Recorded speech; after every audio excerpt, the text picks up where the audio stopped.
जय श्रीमन नारायण। ए पर जे टिप्पणी हम करे जा रहल बा रामानुजदास श्रीमान गट्टू वेणुगोपाल स्वामी जी के द्वारा दिहल गयल बा। अध्याय 10 विभूति योग श्लोक 24। पुरोधसाञ्च मुख्यं मां विद्धि पार्थ बृहस्पतिं सेनानीनाम् अहं स्कन्दः सरसाम् अस्मि सागरः। ओम। गीताचार्य श्री कृष्ण परमात्मा अर्जुन समेत हमनी सबके विभूत योग सिखा रहल बानी। परमात्मा कह रहल बाड़न, अर्जुन पुजारी लोग में जे श्रेष्ठ बा ऊ बृहस्पति है और हम ऊ बृहस्पति हई। कुमार स्वामी सेना के सर्वश्रेष्ठ सेनापति हवे और हम ऊ कुमार स्वामी हई। सब जलाशय में सबसे बड़न समुंदर बा और हम ऊ समुंदर हई।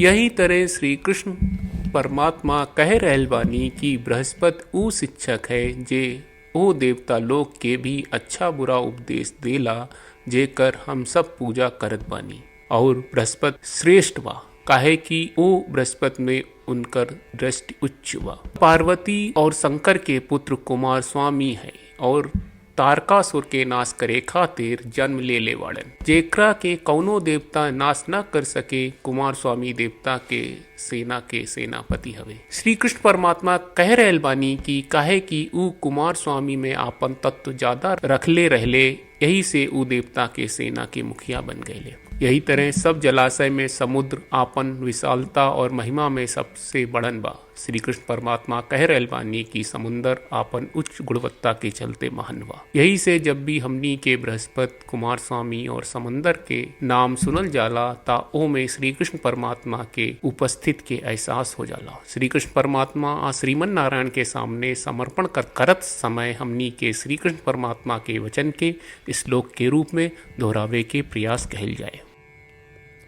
पुरोधसाञ्च मुख्यं मां विद्धि पार्थ बृहस्पतिं सेनानीनामहं स्कन्दः सरसाम् अस्मि सागरः।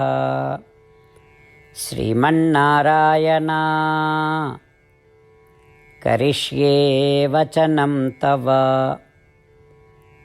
सर्वं श्रीकृष्णार्पणमस्तु। जय श्रीमन्नारायण। श्रीमद् भगवत गीता का पूरा सार श्री कृष्ण परमात्मा ने अध्याय 18वें के श्लोक 65 से 70 में 8 काम करे खातिर देले बाड़े। श्री कृष्ण कहले, हम ओ लोगन से प्रेम करनी जो लोग इन 8 बातन के मान तारे।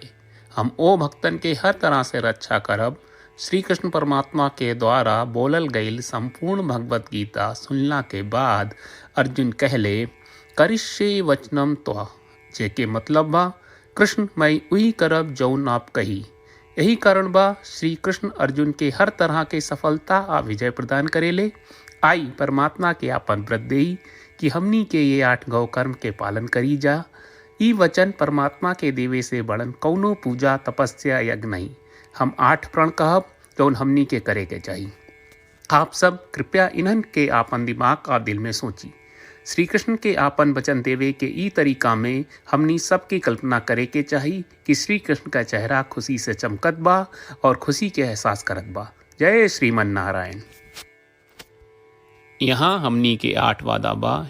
हमनी के पहला वादा, हे श्रीमन नारायण आपका निर्देश के मुताबिक हम हमेशा तोहार ध्यान करब और तोहार बारे में सोचब। हमनी के दूसर वादा, हे श्रीमन नारायण आपका सलाह का अनुसार हम हमेशा आपका भक्त रहब। हमनी के तीसर वादा, हे श्रीमन नारायण हम आपन सब काम तोहरा सेवा के रूप में और तोहरा संतुष्टि खातिर करब।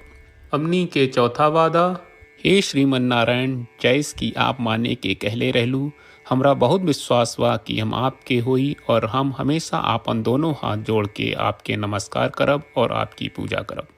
हमनी के 5वां वादा, हे श्रीमन्नारायण, हमरा के तोरा बात माम एकम शरणम ब्रज 1866 याद कहले, जहाँ आप हमरा के आपन का अर्पित करे का कहा। श्रीमन्नारायण, मैं हमेशा तोहरे शरण में रहब। हमनी के छठवां वादा। हे श्रीमन्नारायण, हमरा के तोहरा बात माँ सुचहा 1866 याद कहले कि आप हमनी के शोक ना करे का आश्वासन दे रहे बड़े, हम अब और शोक ना करब। हमनी के 7वां वादा। हे श्रीमन्नारायण, आपने हमरा खातिर श्रीमद् भगवत गीता के वितरण करके हम सबके कृपा कहले और आशीर्वाद दहले बा। हम वादा करत बानी कि रोजाना कम से कम एक श्लोक पढ़ब या सुनब। हमनी के 8वां वादा। हे श्रीमन्नारायण, आप गीता के पूरा मानवता तक ले गयलू। हम गीता में आपके दिव्य वचन के उन भक्तन तक पहुँचावे के प्रयास करब जे गीता से अपरिचित बा। हे श्रीमन्नारायण, हम उई करब जौन तू करे का कहब। हम ऐसन व्यवहार करब जैसन आप चाहत बानी और हम खाली आपका खातिर काम करब। श्रीमन्नारायण के रोज आपन वचन देहल कि हम ओइस करब जैस आप कहत बानी, ई अपने आप में बड़न पूजा बा। श्रीमन्नारायण, करशे वचनम त्वा। श्रीमन्नारायण, हम तोरे निर्देश के मुताबिक काम करब। सर्वम श्री कृष्ण अर्पणम अस्तु। जय श्रीमन्नारायण। पुरोधसाञ्च मुख्यं मां विद्धि पार्थ बृहस्पतिं सेनानीनाम्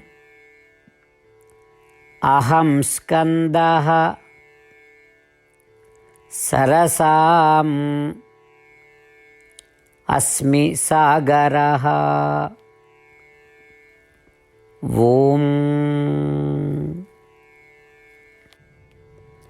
पुरोधसाञ्च मुख्यं मां विद्धि पार्थ बृहस्पतिं सेनानीनामहं स्कन्दः सरसाम् अस्मि सागरः।